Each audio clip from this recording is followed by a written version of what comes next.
Yeah, let's start with a nice burn mark. That's perfect. Hey everyone, this week I'm making a gift for someone as it's close to Christmas and we all like gifts, so I figured why not make one. I'm making a little jewelry box and then I will make a comb that goes in it just so that there's something in the box. It was mainly about the box, but I figure might as well make something to put in it. So yeah, I call it a jewelry box, but you could put a watch in it or put some money in it or like basically whatever you would want. So doing some pre-sanding, so after when I assemble everything that I don't have to sand the inside of it. It will only be small, so it's a lot of tinkering, but I got it done and I think it looked nice.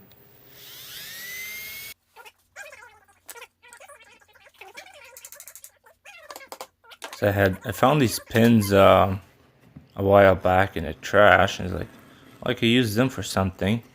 So I used the pins to glue it up, or like to keep it together, and then plus the pins are like for little feet and for just a little detail on it.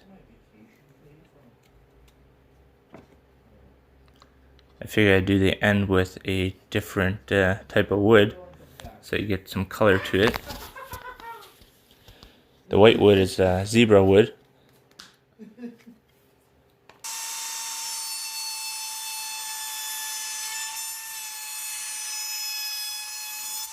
That's for the lid, so I had to do a round edge where the hinge is. The hinge itself will be with the pins itself. They just glue it into the lid, and then that's how the lid opens. Just like that.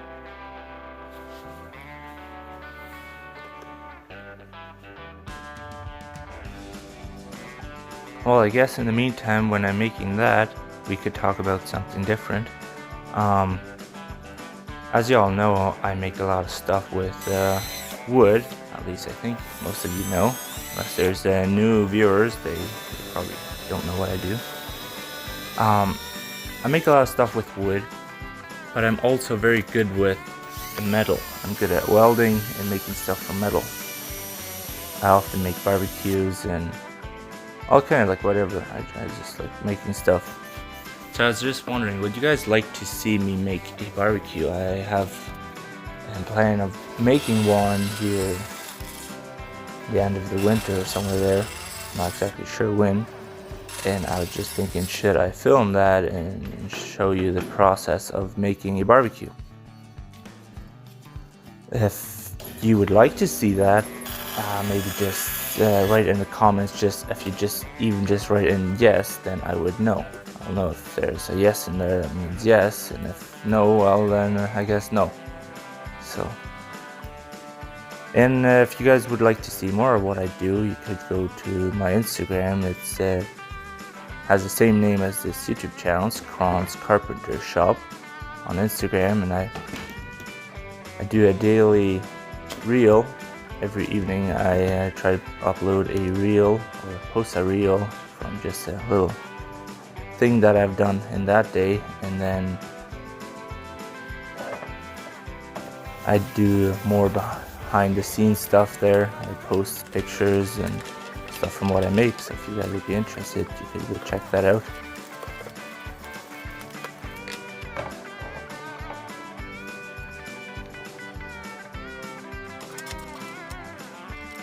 That's a food safe wax that I'm using. I really like that stuff. It leaves a very nice finish. It's easy to apply, and I use it for a lot of stuff. Even though this doesn't need to be a food safe, but I had that there and I figured I'd use that. So yeah, here I had started to make the comb. I had to glue up a few different pieces. The inside, the white pieces, the grain needs to run across the brown wood, because if you have all the grain running along the comb, the fingers of the comb will break, because then they won't be very strong. So you have to have some grain running the other way. That makes it very strong. So I had to put some, or I did just put some felt in that little box. I think it makes it look way nicer.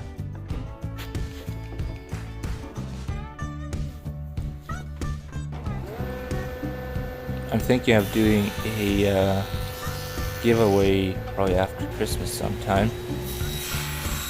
If you all would be interested in that, you could just maybe subscribe, and then you'll get notified of that, and it'll be a free giveaway. You don't have to pay or anything like that. I don't know exactly how I do that, but still thinking on that. There's a lot of giveaways where you have to buy something in order to be entered, but I'm not a fan of that. So, yeah.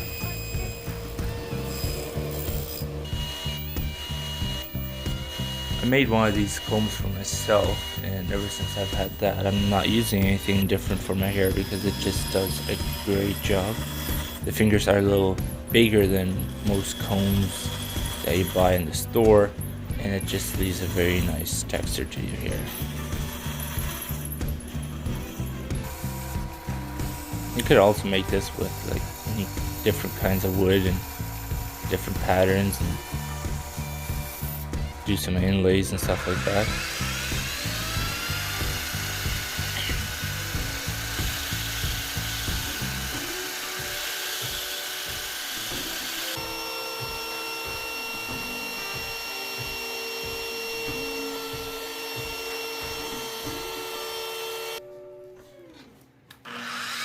If y'all enjoy watching me make stuff like this, maybe you would consider subscribing to the channel, and then you would get notified of new projects that are coming up. And it's a lot of work to make a YouTube video. A lot of time goes into it. Every time when you want to make a cut, you have to set up the camera, and then later like for this video, it was 1.5 hours of filming that I had done. So yeah, that's the finished product, and if you guys like it, maybe just hit the like button, or if you want to see me make stuff from metal, type in yes. Thanks for watching.